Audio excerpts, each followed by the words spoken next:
बड़े ही लंबे टाइम से इक्विटी मार्केट एक करेक्शन की फेज में चल रहा है, स्टिल चल रहा है। लेकिन कुछ टाइम से अगर हम बात करें या फिर पिछले एक हफ्ते से एफआईएस ने थोड़ी सी खरीदारी मार्केट में की और अच्छे खासे स्टॉक्स भी करेक्ट हो चुके हैं। 50% 60% मिड कैप स्मॉल कैप में करेक्शन कॉमन हो चुका है। ऐसे में अब जाके थोड़ा सा वो टाइम आ चुका है जहां पर स्टॉक्स आपके रडार पर रहने चाहिए, या फिर बहुत छोटी छोटी क्वांटिटी में अच्छे शेयर जो अच्छे करेक्ट हो चुके हैं, अच्छे लेवल के आसपास आ चुके हैं, आपके रडार पर रह सकते हैं फॉर द 2023, 2024 या फिर 25 के लिए, यानी अच्छे रिटर्न्स के लिए यहाँ से। तो ऐसे में अगर हम बात करें, एक और जो न्यूज़ निकल के आ रही है कि यहाँ से जो ग्लोबल गवर्नमेंट्स है वो यहाँ पे जो इंटरेस्ट रेट जो बढ़ा रहे थे उसको पॉज कर सकते हैं। अगर ऐसा होता है तो ये मार्केट के लिए पॉजिटिव न्यूज़ हो सकती है यहाँ से। लेट्स सी, इसलिए कह रहे हैं कि वो टाइम जरा सा आ चुका है जहाँ पर हम एकदम मार्केट को इग्नोर नहीं कर सकते। यहाँ पे बहुत छोटी छोटी क्वांटिटी में कुछ एक आध शेयर उठा सकते हैं। ऐसे में हम आज के दिन इस वीडियो में बात करेंगे लक्स इंडस्ट्रीज के बारे में, क्योंकि हम वो सीरीज शुरू की है हमने आज से जो अच्छे शेयर हैं 50% या फिर उससे ज़्यादा करेक्ट हो चुके हैं। तो ये उस सीरीज का पहला शेयर है। लक्स की अगर हम बात करें, बहुत सारे लोग इसको जानते हैं, लेकिन फिर भी अगर इसकी कंपनी के बारे में समझाने की कोशिश करें, 1995 में कंपनी इनकॉर्पोरेट हुई थी और ये कंपनी जो बिजनेस में है, हॉजरी के बिजनेस में है। आई एम श्योर मैक्सिमम लोग इस कंपनी के बारे में जानते होंगे। हर इंडस्ट्री की एक ऑर्गेनाइज वे होता है और एक इनऑर्गेनाइज्ड होता है, यानी कि इनऑर्गेनाइज की अगर हम बात करें, छोटे मोटे लोकल ब्रांड्स भी उसमें आ जाते हैं।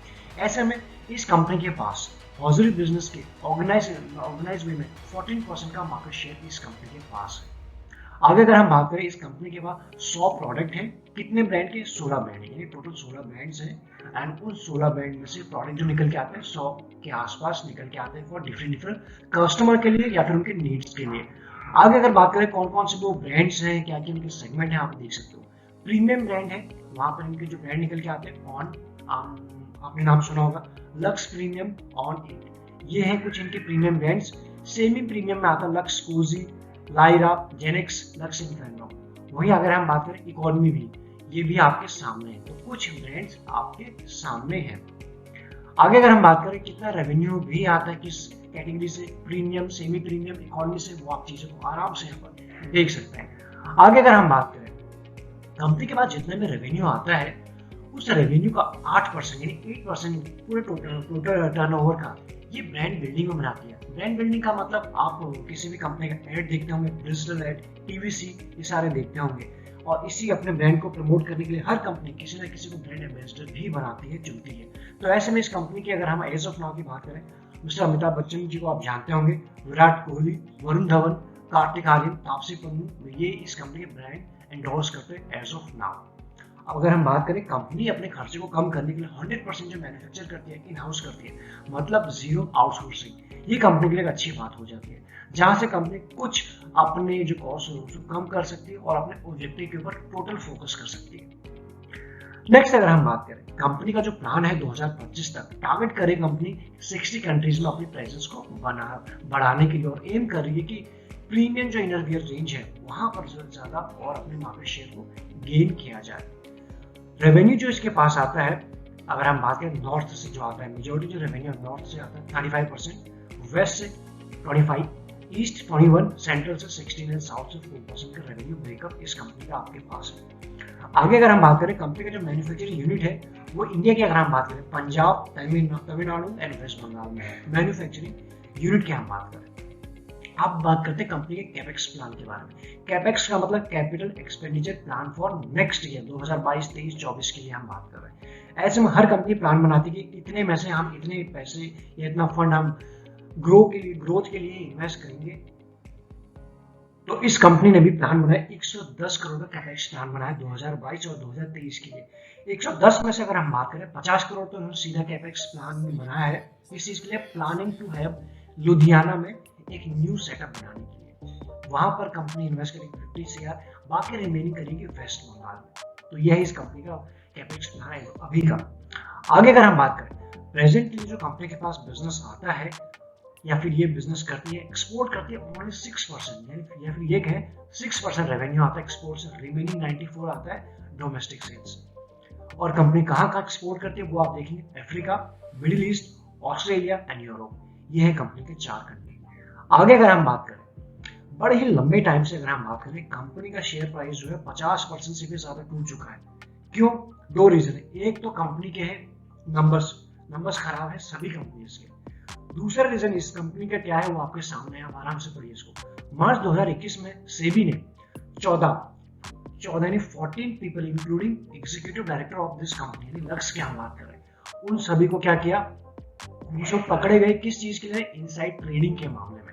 तो ऐसे में ये था सबसे बड़ी न्यूज, यानी बैन हो गए थे कि 14 पीपल को सेबी ने बैन किया इनसाइड ट्रेडिंग के मामले में। इससे पहले एक और कंपनी के ऊपर न्यूज आई थी, जेएमएम फॉडलर, आज से 2 साल पहले 50% से ज्यादा उस कंपनी का शेयर टूटा था, ओएफएस भी आया था, आपको याद होगा, नहीं तो जाके आप चेकआउट कर सकते हैं। ऐसे में इस कंपनी के लिए भी न्यूज आई, तो ये न्यूज हमेशा नेगेटिव ही रहेगी जब कंपनी के इंसाइडर भी ट्रेडिंग करने लग जाते हैं। तो ऐसे में आम पब्लिक के लिए चीजें भी उतनी इजी टू अंडरस्टैंड और ट्रांसपेरेंसी खत्म हो जाती है, इसलिए सेबी को बैन करना पड़ा। तो ये भी एक रीजन रहा है। कितना ये शेयर प्राइस टूटा वो आप यहाँ पे देख सकेंगे। एक साल में -50% का रिटर्न है, 2 साल में -36 और 3 साल में पॉजिटिव 28% का रिटर्न, मतलब इसने बहुत रिटर्न दिए थे। अगर आप देखेंगे चार्ट को, जरूर हम यहाँ पर डिस्कस करेंगे, लेकिन आप यहाँ से देखने की कोशिश करो। 50% टूटा है, फिर भी 28% के रिटर्न दिए 3 साल में। अभी सुनने में 3 साल बहुत ज्यादा लग रहे हैं। 2021 में जब मार्केट ने टॉप बनाया था, तब से आप देखिए अभी तक ऑलमोस्ट 3 साल अभी होने को ही आगे हैं, अक्टूबर के आसपास बन चुका था। तो मार्केट ने क्या रिटर्न दिया? कुछ भी नहीं दिया। तो ऐसे में आप समझ लीजिए मार्केट में 3 साल आज से आगे बहुत टफ लगते हैं, लेकिन जब हम मार्केट में रेगुलर बेसिस पर काम करते हैं इतने ज्यादा लगते हैं नहीं। तो यह इसके एज ऑफ नाउ के रिटर्न के पीछे एक कहानी आप समझ चुके हैं, इनसाइडर ट्रेडिंग का मामला आया था। अब हम देखते हैं दूसरा, यानी कि इसके नंबर सबसे पहले अगर हम बात करें सेल्स एंड उसके operating profit, net profit, quarterly basis पर भी आप देख सकते हैं यहाँ पर। तो सबसे पहले अगर हम यहाँ देखें, मार्च में इसके जो सेल्स थी यहाँ पर 580, अगले जून में अगर हम बात करें 564, ये कम होता गया यहाँ पर, और अभी देखेंगे दिसंबर 2022 में तो यह 458 के आसपास, यानी कि सेल कंटिन्यूसली कम हुई है। ऑपरेटिंग प्रॉफिट जो 107 था मार्च में, वो दिसंबर में जाके हो चुका था 35। तो आप देखेंगे रीजन क्या है शेयर प्राइस के टूटने का। 2 रीजन स्ट्रॉन्ग थे, दोनों आपके सामने रख दिए। नेट प्रॉफिट 74 से 20 आ चुका था, ओनली 20, तो शेयर को तो टूटना ही था, ये आपके सामने है। नेक्स्ट अगर हम बात करें ईयरली के बेसिस पे कंपनी ने कैसा परफॉर्म किया, वो भी आप देख सकते हैं। सेल की अगर हम बात करें 1664 था, ये सेल टीटीएम तक का डेटा अभी तक का है, और इस कंपनी का अभी का रिजल्ट नहीं आया, जब रिजल्ट आएगा तब हम उसको डिस्कस कर सकते हैं, बट एज ऑफ नाउ आपके सामने है। सेल तो इसको ओवरऑल बेसिस पे बढ़ी है। ऑपरेटिंग प्रॉफिट की बात करें, ये हम ईयरली बेसिस पे बात करें 271, 384 बढ़ा है 21 में, 22 में 474, ये भी बढ़ा है। यहाँ पर आपको डिप देखने को मिल रहा है एज ऑफ नाउ, क्योंकि आपने क्वार्टरली बेसिस पे परफॉर्मेंस देख ली है। नेट प्रॉफिट की बात करें 181 से 189 के आसपास है। तो ये है इसके कुछ नंबर्स एज ऑफ नाउ। अब अगर हम बात करें ग्रोथ, सेल्स ग्रोथ परसेंटेज के फॉर्म में, प्रॉफिट ग्रोथ परसेंटेज के फॉर्म में कैसे बढ़ और घट रही है। 5 साल में इसकी जो सेल्स ग्रोथ थी 19%, 3 साल में 23 और ये 17, यानी कि यहाँ से अभी भी अच्छा है, लेकिन कंपेयर करेंगे तो आपको यहाँ से एक डिप तो देखने को जरूर मिलेगा। उसी चीज को अगर प्रॉफिट ग्रोथ देखें 42 शानदार थी 5 साल पहले, 3 साल में 50 बढ़ी है, लेकिन 1 साल में 50% सीधा कम हो चुका है। ये आप देखिए प्रॉफिट ग्रोथ कम हो चुका है, नंबर्स आपने देखे। नेक्स्ट बात करें return on equity and ROCE, इसमें भी आप देखेंगे तो 5 साल में 29, 31, ये भी अच्छा है, और 29, तो एज ऑफ नाउ ये अच्छी लेवल पर है।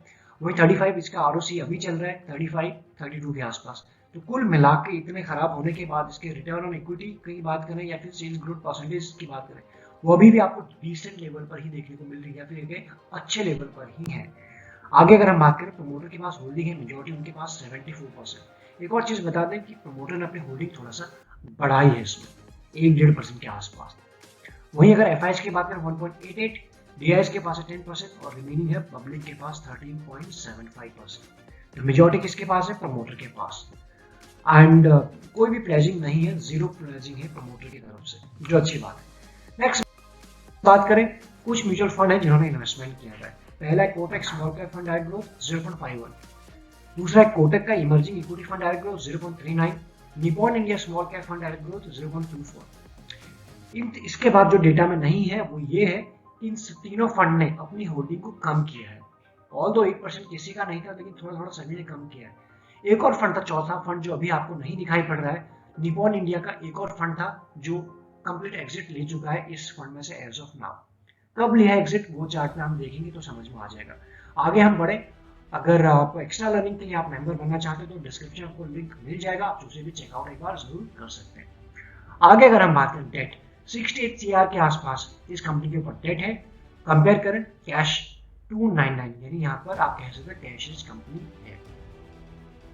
नेक्स्ट अगर हम बात करें इसके वैल्यूएशन के बारे में, एज ऑफ नाउ इसका सीधा अगर मैं बोलूं 50% का मार्केट कैप कम हो चुका है, यानी कि जो पहले 6000 प्लस का CR, इतने से 6000 CR प्लस था इसका market cap, as of now 3006 के आसपास आ चुका है, क्योंकि इसका शेयर प्राइस भी 50% से ज्यादा करेक्ट हो चुका है। डिविडेंड यील्ड है इस कंपनी के 1% के आसपास, जो ठीक है। EPS है 61, वो भी अच्छा है। इंडस्ट्री पे 35, ये आपको एज ऑफ नाउ काफी टूट चुका है, शेयर 19 के आसपास आ चुका है, यानी कि एक अच्छे लेवल के आसपास आ चुका है। नेक्स्ट अगर हम बात करें ये है मंथली के चार्ट में, हम पहले बात कर लेते हैं, यानी कि जब से कंपनी मार्केट में आई है ये आप देखेंगे, और ये अभी आ चुका है। कैसे इसने रन किया था 2020, ये है यहाँ देखेंगे। 2020 के बाद आप देखेंगे यहाँ पर समवेयर 850 के आसपास था, इसमें हाई कर 4400 के आसपास। तो आप देखिए कितना ये शेयर कितना गुना, डबल से कितना गुना ही गया, यानी कि इसको रफली मैं 1000 बोलूँ, 1000 यहाँ पर 1000 का शेयर 4400, यानी कितना गुना ये हो चुका था। करंट प्राइस की अगर हम बात करें, यानी 4400 से शेयर सीधा आ चुका था 1100 के आसपास, यानी उन्हीं लेवल के आसपास आ चुका है जहां से शेयर चलना शुरू किया था लिस्टिंग के बाद से, यानी कि अपने बहुत ही मल्टी ईयर सपोर्ट के आसपास आ चुका है। जिन लेवल के आसपास है रिस्क एंड रिवॉर्ड रेशियो काफी फेवरेबल नजर आ रहा है। एक दिन, एक महीने के लिए नहीं कह रहे, यहाँ से 1-2 साल में इस शेयर में वापस से पोटेंशियल मुझे लगता है आपको बिल्कुल भी नहीं लग सकता, आप इसको एकदम मना कर सकते हैं। यानी 1100 से वापस ये दमखम रख सकता है कि एटलीस्ट 2000-3000 तक जाने का, अगर हम इसको यहाँ से 1-1.5 साल होल्ड भी करते हैं। इसलिए जिन लेवल के आसपास अभी है 1100 से 1200 के आसपास आ चुका, 100 पॉइंट का इसमें आपको दिखा है, लेकिन चार्ट पर अभी कोई पैटर्न नहीं बना है, इसलिए इसको अपने रडार पर, अपने स्टडी पर रख सकते हैं। एक अच्छा शेयर बिल्कुल है, जितनी न्यूज थी बैड न्यूज वो इसमें मैक्सिमम चीजें फैक्टर हो चुकी हैं।